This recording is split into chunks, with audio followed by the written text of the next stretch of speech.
Maramutse ikintu nari kukivuga ko ariko gasubye kukivuga ko nubwo igenda ndagiheruka kwivuga hari umuntu yashavuye kubera navuze nti mbere ndagufasha ntabwo ndagufasha sindi hasere acashavura ngo hari umuntu yabimubwiye yari imfuvyi umuntu atamubwira uko nyene.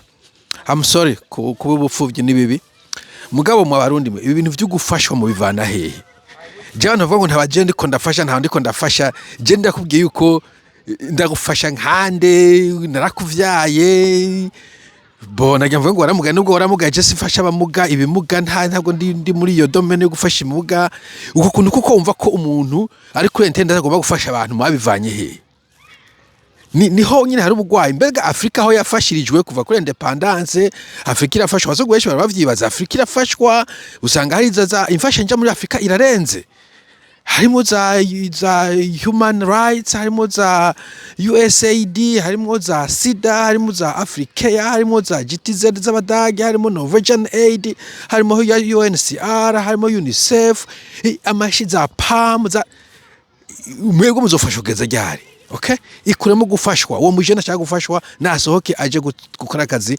inzubaye izambia i South Africa i Tanzania ivyo gufashwa mu bivanemo ndumiguru uriko nyagiza ntabaje nafashije nyabaje ndabafashe no come on uwo mujene umva ko ngomba kumufasha izo nguva zivana hehe we ari gufasha bangahe.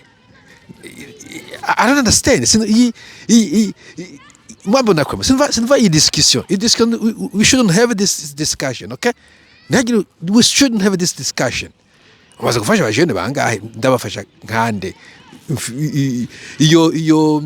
iyo entitlement umva yuko no gufasha uyivana hehe ndakubwiye nk'ubu novunika wowe wamfasha nk'ubu no banda no ejo niyo nasaza wowe uzomfasha ucaho nzobwira umujene n'undi azoza kumfasha no kuraho ivyo bintu je rero ibintu vyo kubegabega vyo kwenda sembereza no ntabirimo. Okay, uri umujene ukitwa kuzofashwa uzopfusega ifo ko wumva ko nawe ahubwo kuye gufasha abandi kora ahubwo kugira gituma kugufashwa gira gate muti mbega basha nanje bizoshoka gute ko mfasha abandi.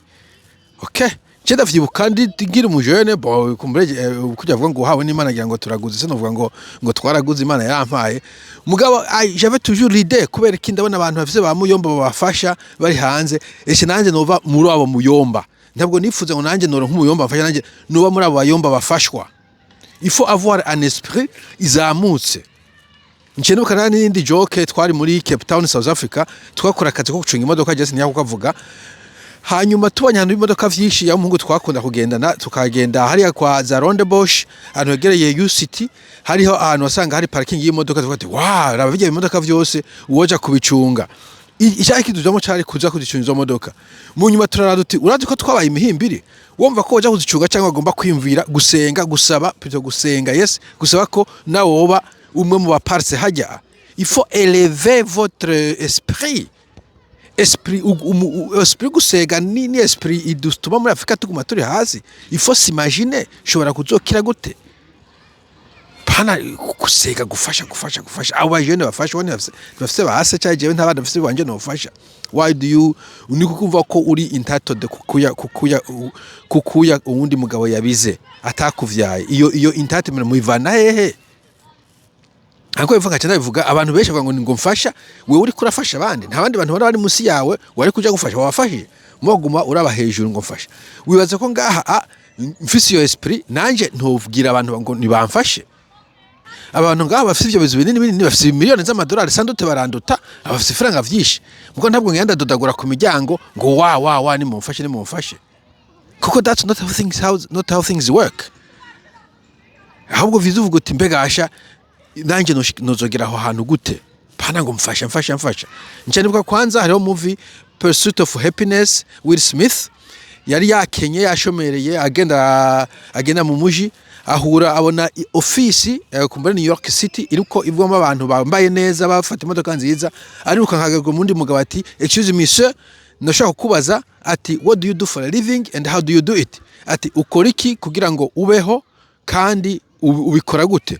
Uwo mugabo acaye ari muri ibintu bita sales kugurisha ibintu acaramwereka uwo muhungu acitanga kuja muri rugo rudandazwa. No, stop. Okay, stop. Ndikuwa challenginga ibivuga ngo mfasha ndi uwo ufasha nde none ugacumega ni deni eske none hojya bayideni ko ngomba gufasha umuntu ngashinda kuri internet ngatanga raporo Javuye riba ni deni, no you must help. Kandi uhejeje cuza uduhe raporo abantu baba stranger ntakuzi wewe abo mfasha no guhe raporo iki, abo mfasha no ushaka kubamenye nkande. No, stop guys, stop. Kumva ko umuntu w'umunyamahanga wo mu stranger yo gufasha ni it's another world. Ni ibintu by'abanyafrika nyari wacu gusa. Niyo mpamvu bona twe tudakira mfete. Wize kuzofasha ntufa wakize ko ugumana umutima w'ubunera wamfasha.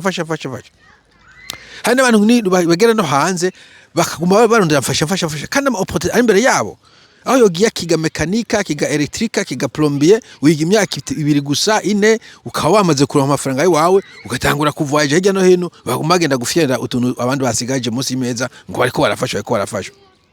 Hano wenda gutoya kiya kigabo kimaze imyaka 30 mu gihugu ngo je ndi impunzi, uri impunzi nkande toka kure. Umaze imyaka 30 waranse ubwene gihugu ntabwo uri impunzi, uri umwana gugu mu bandi ambone de forme, genda hanze urondera akazi ufashe n'abandi.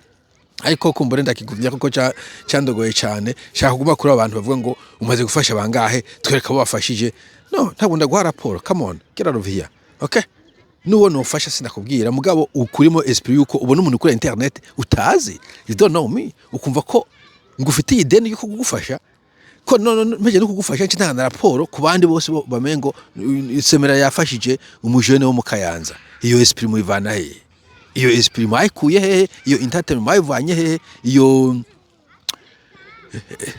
it doesn't make sense. Muri biskunyana vy'inkona ejo ndabitu biswa mfete ifo kukura mukaba ibikona inkona zikuye nabo mukaguruka moja kwisama samira. Okay, nta muntu azogufasha, bagufasha nkande urazinduka ukaja ku kivi, Imana izogufasha nawe uri ifasha bavuga ngo Imana ifasha uwifashije. Okay, et de toi le ciel t'aidera. Okay, sawa, ntagira umuntu mbona ko azoswa kunikira avuga ngo wafashije nde et puis akavuga mu gihe kidakwiye.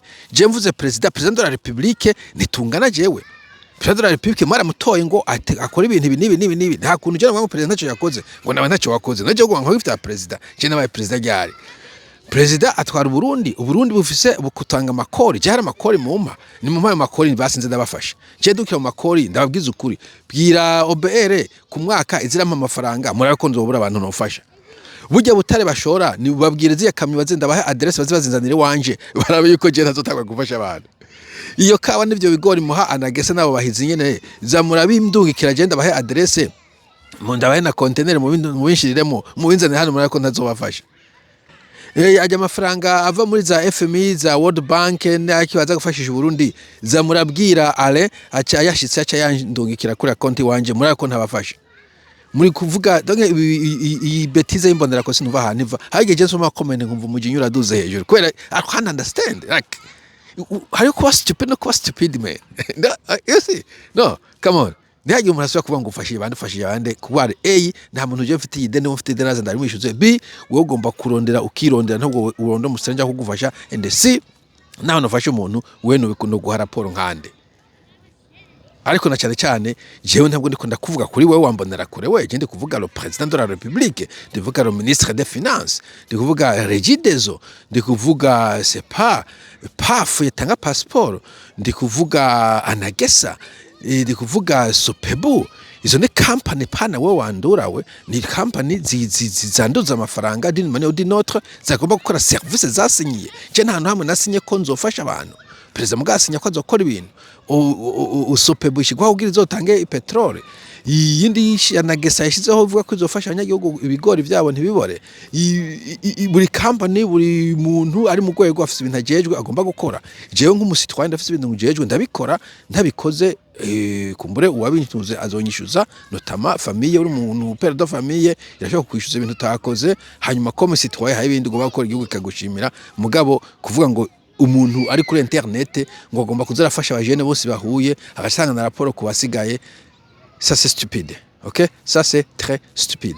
Je rero ntabwo nzobatorera nzobabwiza ukuri kuko nakubabwiye nta wundi azokubabwira. Abarundi barabahengahenga mugaca muregera usanga ega hano uzobona afite imyaka 40 jaho nabwiye afite imyaka 30 na ngufasha no dude harageze ko ugenda kurondera kaza ahantu ndakuvuga ngufasha mfasha imyaka 30 bizogera ryari.